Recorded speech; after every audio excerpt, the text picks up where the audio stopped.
there is an established tradition in different cultures of people naming, often they build statues or name buildings, towns, roads after somebody. Often when somebody is dead and gone, and rarely, but still happens, while they are still alive, and occasionally people do that themselves. So that's a different ways of doing it. But on the whole, there is this long-running tradition of this sort of naming after somebody. Have you given it any thought? And what are your unfiltered thoughts on, the thinking behind that, where this originates from? That's a very interesting question. And if you're looking for my unfiltered thoughts, they will flow. Yeah. I think a legacy is where it starts. Yeah. Basically, somebody leaves something, and for the benefit of either a named sector of people or general public. Yeah. And possibly it's a cultural legacy thing. So I started off by saying it's a legacy, leaving for someone else. Yes, I think it's all to do with long established cultures.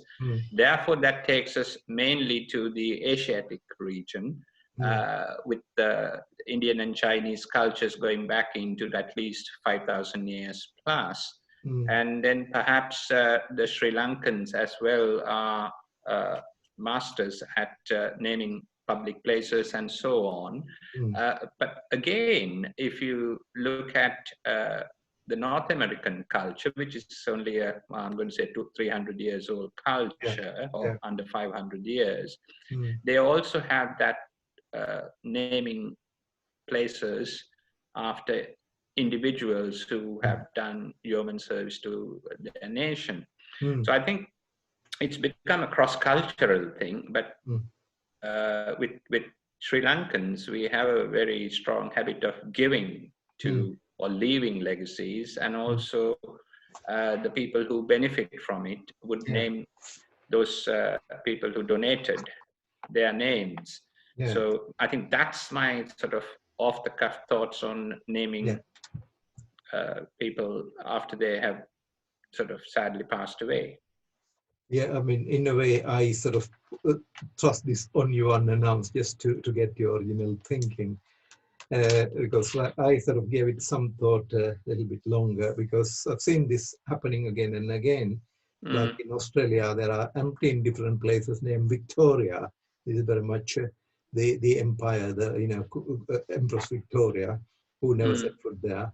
And then, different, pretty much all major cities have got statues of the royalty, the admiralty, politicians, and so on. So in a way to remind people of these great characters. And then there are airports like JFK and John Lennon Airport. So that's right. International Airport, and generally done after those great people have come and gone, and as a way of maybe honoring them, remembering them, getting people to stop and ask, hang on a minute, who is this person? Why is this place named after? So get people thinking. And perhaps to also inspire, because they may have done something by way of generosity or achievement, bravery, so a way of remembering them. And also there's some sort of example value. We have our own heroes from the past, like Capetipola and others, who stood up, took the stand. So that sort of inspires the future generations. Yeah, absolutely. So when the idea of naming something as a way of somebody being remembered was mentioned, it didn't need much explaining. People pretty much understood it and related to it. And just moving forward a little bit, about 2 years back, we sort of suggested, put this option to the scholarship. Some sponsors to say, if you like, you can name this after someone near and dear to you, special to you. Not everybody. Some people are quite happy to give the money quietly, carry on. But a number of people, named often after their parents, some to remember their teacher, somebody special. So as a way of showing their little bit of respect and gratitude for whatever, Absolutely. yeah, whether it's the education or financial help or whatever they received, of remembering, showing respect. So that was the sort of thinking behind this naming something after that we sort of adopted into the scholarship scheme. I'm happy Which is, yeah. Okay, carry on. No, it again reflects back on the legacies and the cultural background or the richness of the culture. Yeah. I think irrespective of whether we are Eastern or Western, yeah. I think that's how it is. And if somebody's done some work, either respect or to commemorate, or that their memories won't be forgotten by future generations, you know. So that would be perhaps the reason. That's why we do it that way. Yeah. Okay. Now, if I stop this, it will take a minute to do the compressing and all of that. Then we'll have to sit quietly until it's ready for the next one. Okay. The other option is to just give it a couple of seconds as a natural break while this is still rolling, and then we can continue. So we got one reel, if you like. Okay. When it comes to editing, we can split it up. Yeah. Okay, let's start by talking about Florence De Silva.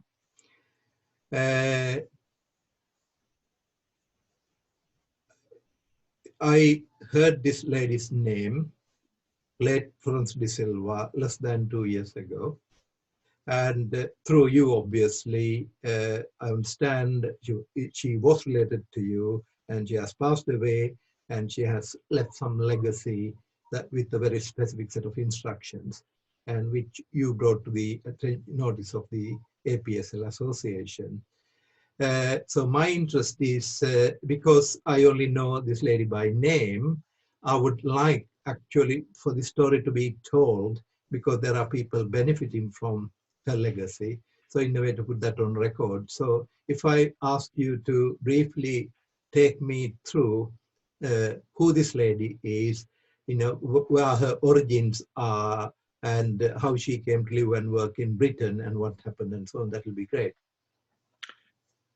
Okay, Mervyn. So the late Florence De Silva is actually my wife's mother's sister, so her maternal aunt. Yeah. And Florence was, she qualified as a registered nurse from the Royal College of Nursing, late 50s, and came out to the UK in the 60s, early 60s.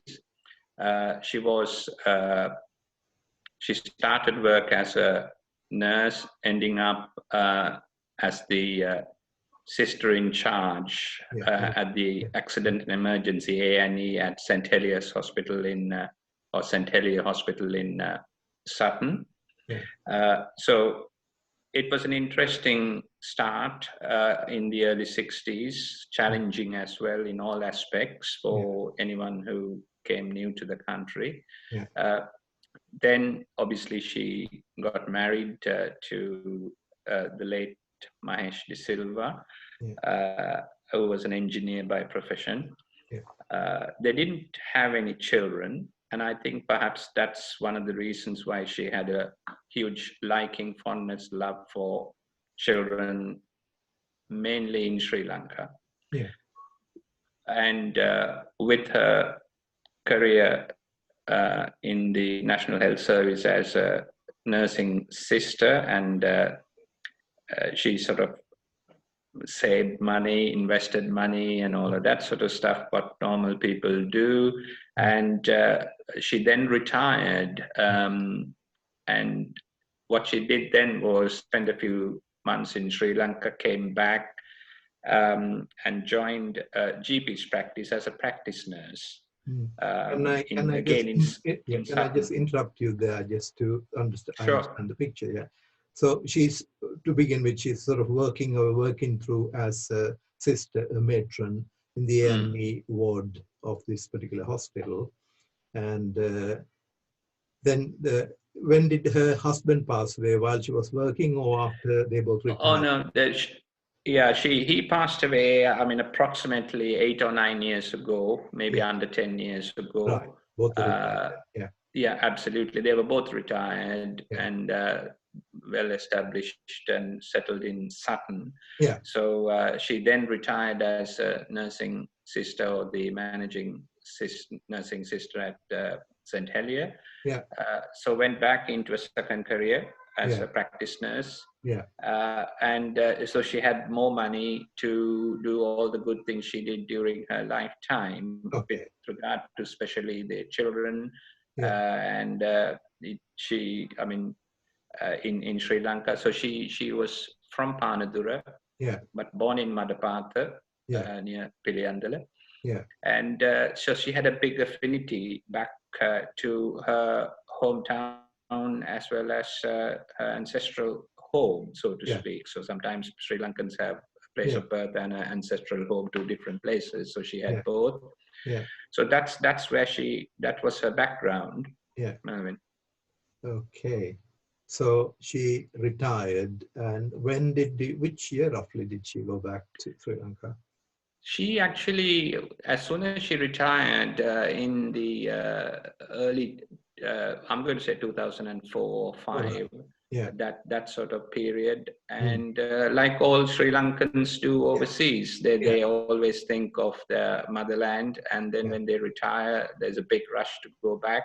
Yeah. And then the novelty wears off. And Yeah. then Yeah. you It's have, traveling back then and you forth. come back, Yeah. traveling back and forth after that. So Yeah. Yeah. the best of both worlds. Yeah. It's, So yeah. that's what she did. Yeah. It seems to be the common pattern among the expat community as you get older. Yeah. So eventually she decided, Absolutely. Yeah. eventually she decided that, those traveling days are over now. She's getting a bit too old for that. And she will need some extra help and perhaps nursing care. And she does that in Colombo, I guess. Yeah. Yeah. So she went back, and then she bought an apartment in Yeah. Colombo, and Yeah. then she's lived there. And then eventually she was not too well to look after herself. Then she Yeah. went into full-time nursing care. Yeah. Well, this time someone else was looking after her, as Correct. opposed to what was her profession. Yeah. And so after a number of years, she was in her mid-80s, I believe, she sadly passed away. Yeah. So in the Yeah. process, she made a will in the United Kingdom, Yeah. and took care of most of her relations, as well as then left a large legacy for children in Sri Lanka. But the executors of the will, Rohan de Alwis, basically Yeah. looked at APSL and a few other charities to Yeah. ensure that the money that every penny we spend Yeah. or donate is actually spent for the Sri Lankan children Yeah. in need. Yeah. So I think that's where the APSL Florence De Silva Memorial Fund contribution originated initially. Yeah. But she was very anxious that it is spent in Sri Lanka. Yeah. And there were one or two other charities that received further funds as well.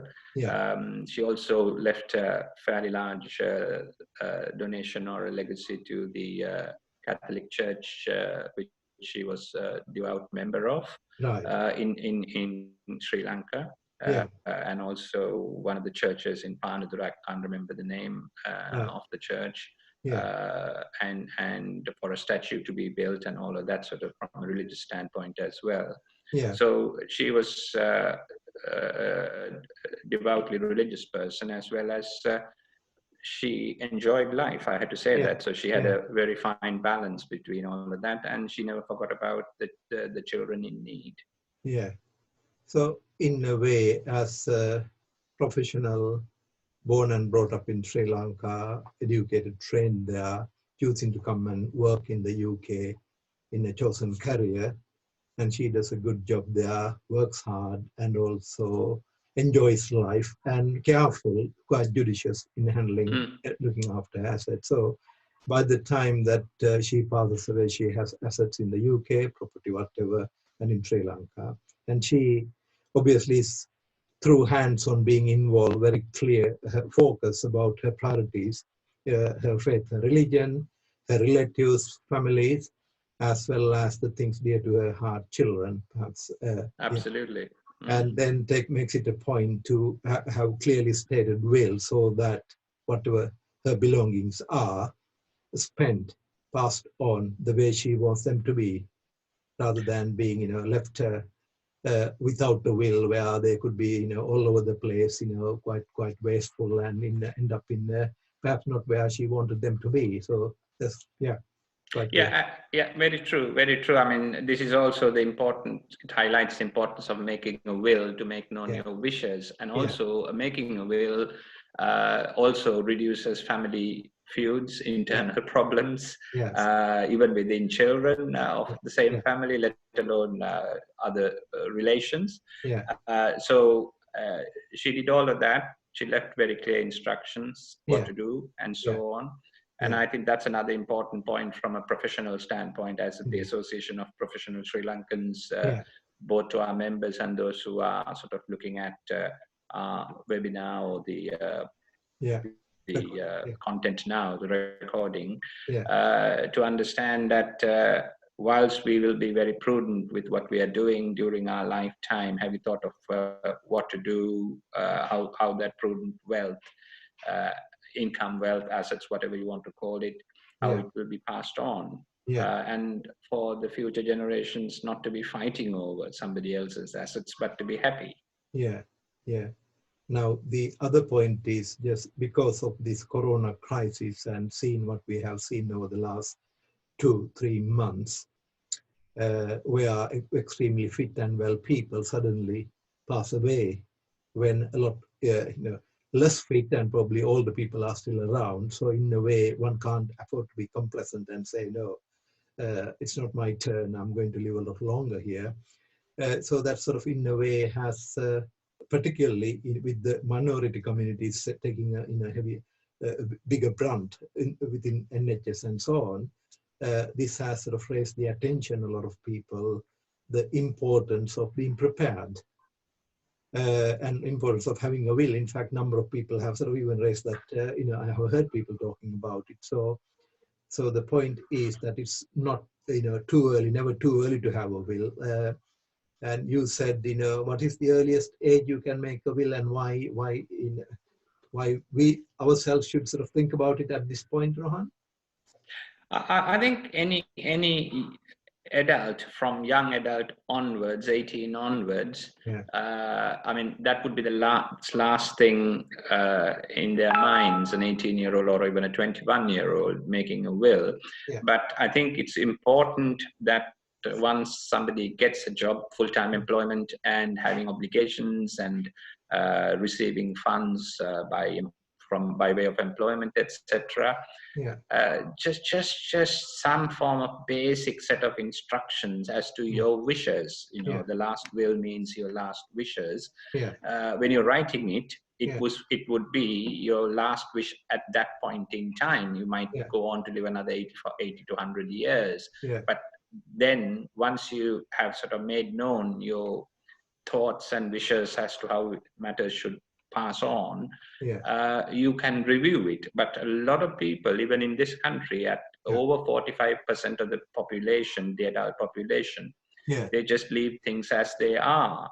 And that then causes problems. I mean, we've had, even within APSL, and a few of our members have died unexpectedly in the last 10 years. And some of them, I never thought they would pass away at a very young age. I mean, let alone those, there is a presumption that only old people die. That is far from the truth.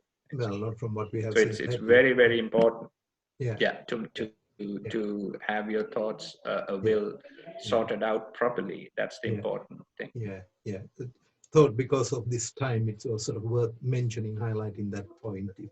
If somebody hasn't made a will, it's never too early, and it's not, you always have, it's a putting down a mark of how you see things now, and down the line you have the option of changing, so it's well worth paying that some attention.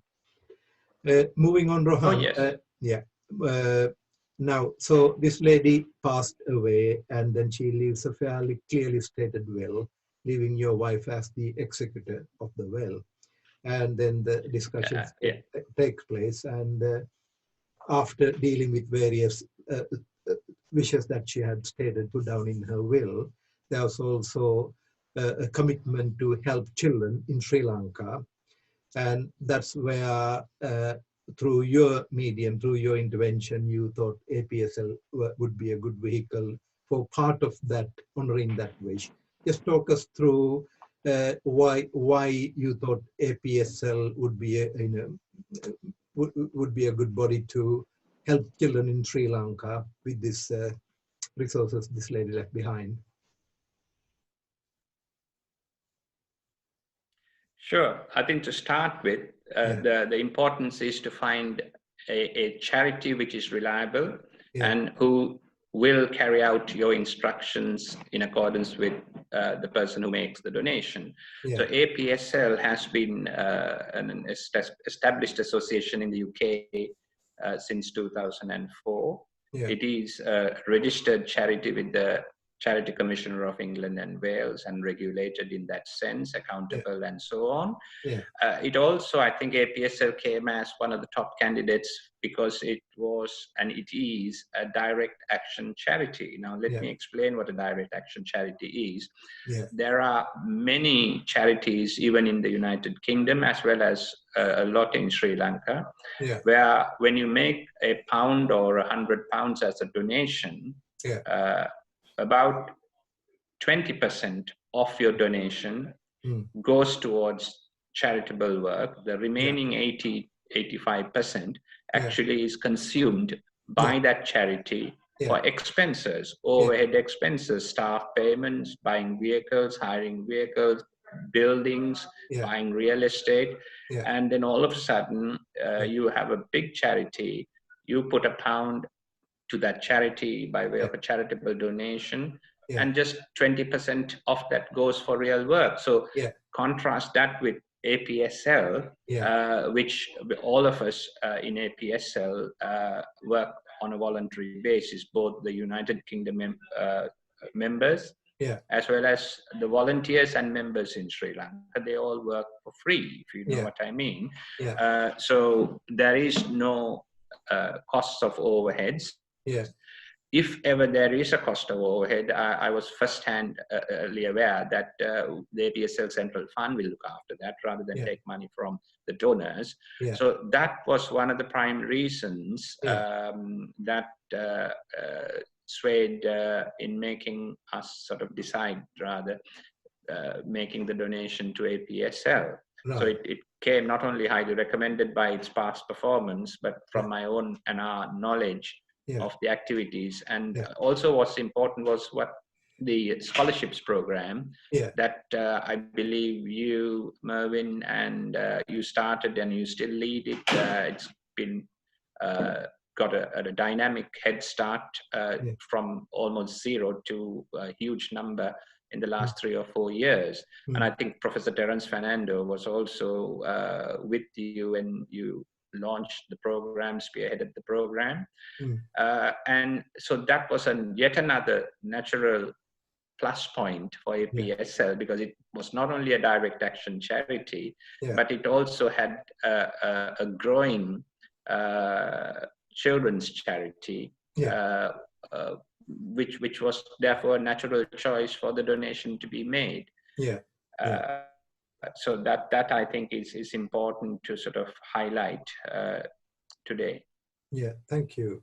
I think in a way, with Florence De Silva, with so much passion and concern for children, and obviously APSL, you stated, as an established charity with all the plus points, with lower overheads, and the scholarship arm dedicated to reaching out, helping children, and especially in different parts of the country, crossing all barriers, all communities, language, and so on. So in a way, we are, delighted. We are privileged to be able to work with Florence De Silva legacy in realizing her wishes and making, getting that pound to travel that bit further and reach many more children. So that's a very happy partnership. That has worked very well. already we have about 40 donors, 40 sponsors. Number of them have chosen to name their donation after somebody, often their parents or teachers. Now, Florence De Silva never perhaps know about this scholarship scheme and never asked the fund to be named after her. So in a way, it came sort of through your channels, the money reaching the scholarship scheme. But we chose to name currently 10 bursaries reaching 10 children to honor her, partly because of the reasons that it's a way of showing respect, acknowledging the good work, the good thoughts this lady has left behind, and that's going to brighten the future of 10 children. The families getting to know that, and often children being told, partly I'm keen for this recording to be heard by those families, and hopefully we'll also produce a singular version so the more families will understand and appreciate the thoughts, the kindness of somebody who did this, thought about them, and the difference it makes in their lives. And also there's a big example value. And increasingly, when it comes to giving scholarships, in addition to our two established criteria of the child being academic, bright, keen, and willing to benefit, succeed through education. Second one, coming from a fairly disadvantaged background where their education could be disrupted due to not being able to afford a good education. So those are our two leading criteria. But the word has got round, and we always get more applications than the places we have. But increasingly, we also look for evidence of those children and families who are a little bit like Florence De Silva, a bit more outward looking, sharing the little bit they have. They have a reputation for caring about their neighborhood, and that what I call the spirit of generosity. So where possible, where there is competition, we tend to favor those families, those children, because that is the culture, that's the legacy we want to promote. And often we tell these children that we want you to succeed, get there, like the people who are helping you. And when you get there, it's your turn to turn around and help the other people behind you. So in a way, that part of the reason why we want to name this also constantly to reiterate that message of generosity, thinking and caring about other people. So part of this recording is to very much to illustrate what the difference one person through her hard work, the little bit they can save and spare can make to so many lives. So that is very much in our thinking of the APSL vision of a prosperous, peaceful Sri Lanka, where children realizing their full potential, where the generations ahead of them thinking, turning around, giving a helping hand to the generation behind to success, building success. So in that example, Florence De Silva is a beacon in a way, showing the way and inspiring other people through her actions. She never came and addressed the APSL, but from the legacy what she left behind, she's inspiring other people also to do the same. So it may be for people who are hearing this, who are working, living in UK, with families, often our generation with our children grown up, we are in careers, we are retirement with a bit of spare cash, we may be able to sponsor a few children, or like we talked about, through leaving a will, like Florence De Silva did, may be able to leave some legacy behind that could reach and help many more children to come. So in a way, is there anything else about Florence De Silva and her life that you want to sort of sum up to share with us? I think we've covered a large spectrum of her life and her activities. What's important is it's not only the legacy that she left for APSL or was donated. Yeah. It's not just only the 10 scholarships that we are continuing to fund. Yeah. A number of schools in Panadura and Madapantha through APSL, we carried out some infrastructure renovation type of works, like giving electricity, computer rooms, and putting air conditioners in computer rooms, water supply, to some of these schools where the children will not only receive a monetary award every month, but their schools, the infrastructure in those two areas in particular, which was one of our wishes, had been catered to. Equally, during the coronavirus issue as well, APSL, through its emergency relief fund, headed by Dr. Leshan Uggalla, which did a magnificent amount of work assistance within a very short period of time, like 10 days, 10 working days. And as a result of that, we were not only able to give dry rations and so on to needy families, but through Florence De Silva Fund donations into the emergency relief fund, we were able to give aid or help in buying milk, food, triposha, summer posha, children's toys, and various other things for children, for them to eat, infant food and so on. And that was the multifaceted sort of approach of the fund through APSL, and every penny that we spent has been utilized and had been benefited and been for the benefit of those children, including families with young children. So I think overall the message would be for people watching this, watching us today, is to consider making either during their lifetime a small monthly donation to APSL, and they can nominate whether it's for children or for a particular area or whatever.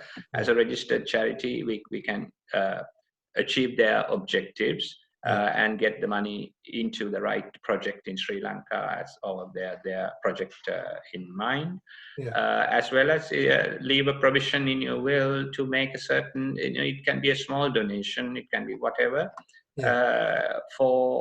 by way of a legacy. So I think APSL in that sense, through its charitable status, would be a very recognized and an audited organization by the UK government for that purpose. So I would urge everybody watching us, including our general membership, to start whatever they feel they're comfortable to make that donation. Now, with regard to donation, I can't help adding in a 2 sentences. Well, that's very good. The one is, if you are watching this, there are 2 easy ways of making a donation, either monthly or one-off. One is APSL has got a bank account, our own bank account with the HSBC Bank. Account number will be available on our website. The second one is we also have got the Virgin Money Giving page, where there are provisions to help the various charitable activities we do, including the scholarship scheme, the emergency funds, and so on. Again, the link will be available. And so you can choose either of those to make a donation, one-off or monthly. Now, out of those 2, if you were to choose the Virgin Money Giving option, it has the added advantage that because it's established for donations, if you're a UK taxpayer, it automatically claims the gifted money. So if you were a UK worker, UK taxpayer, for every £1 you donate, it will claim 25 pence from the taxman, and the charity will get another 25 pence. So your £10 will be worth £12.50 for the benefit of children.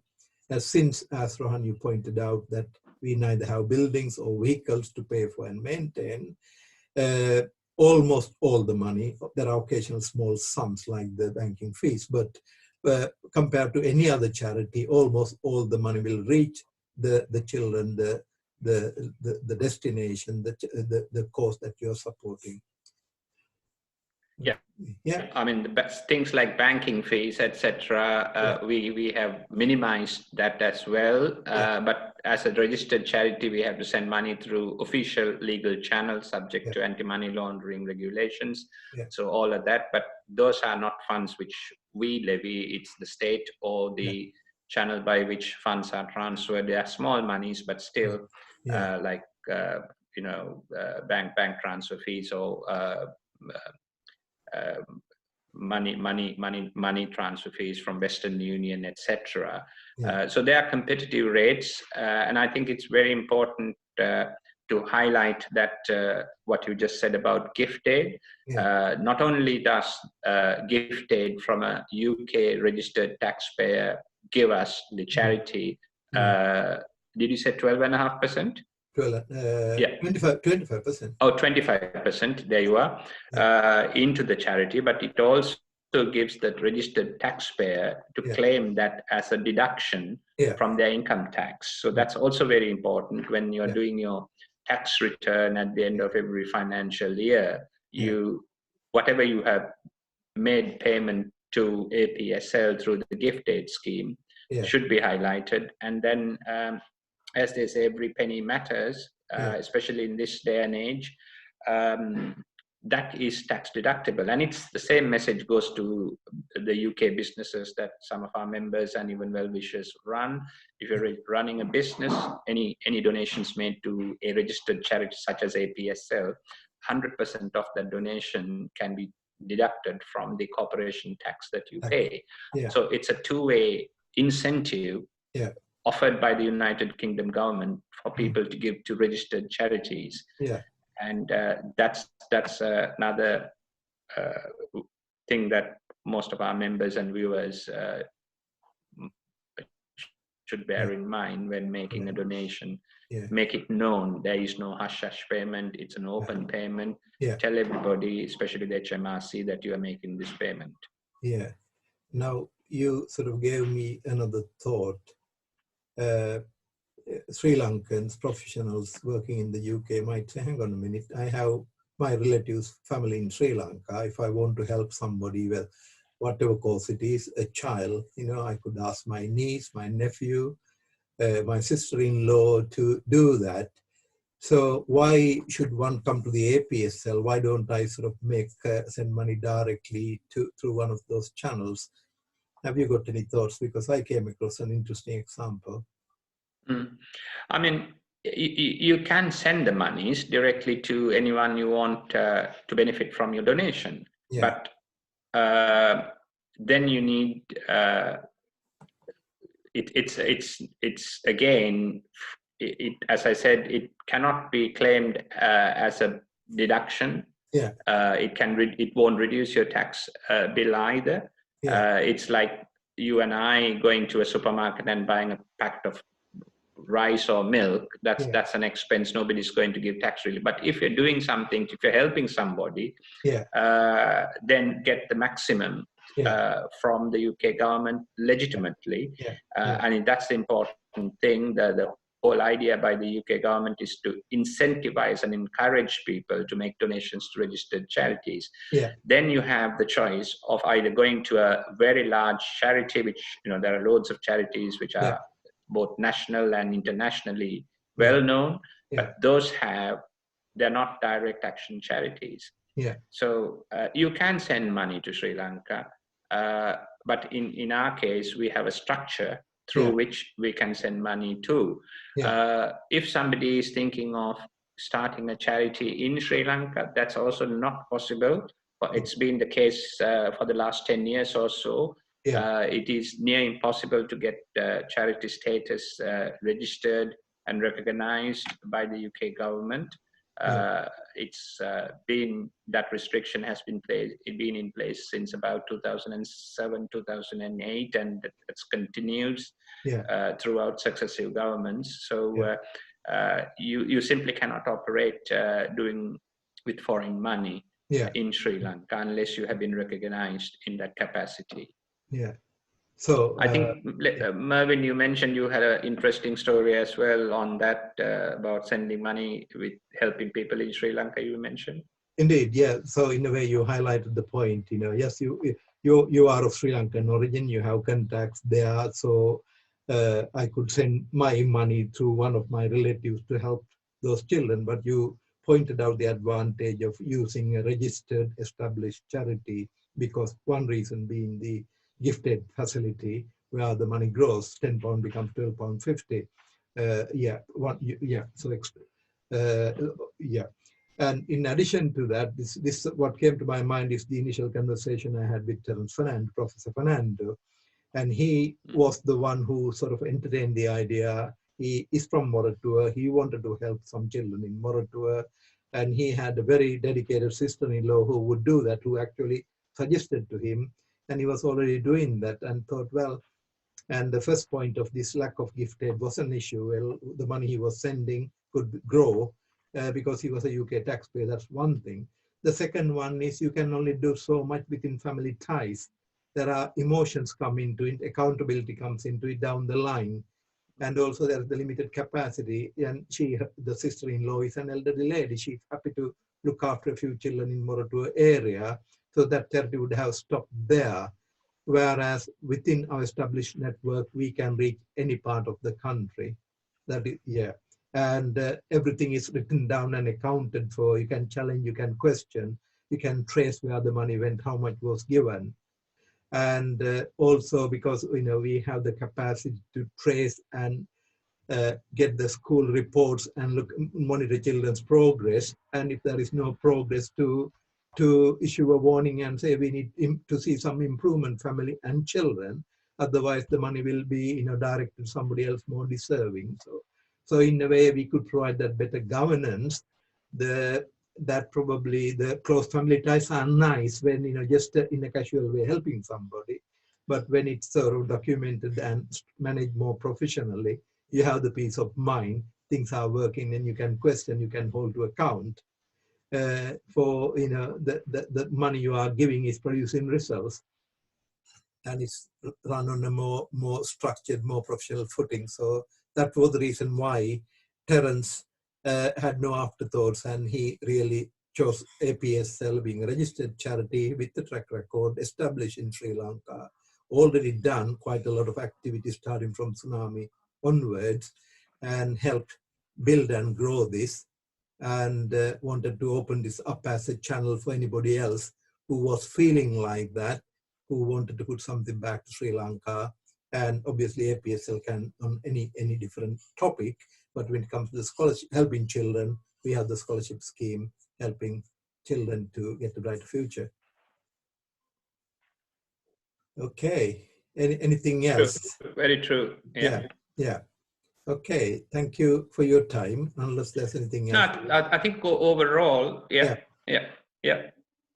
No, I think we've covered everything. And again, Mervyn, thank you so much for leading the scholarships program, and may it continue for a long period of time. I know you sort of established it and continue to lead it. So I think you're doing a great job here.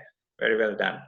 Right, so on a strong footing. So hopefully the machine is running well for anybody else as and when to step in and yeah, absolutely. Real. Okay, thank you very much, Rohan. Bye-bye. Thank you. Thanks for your time. Bye-bye.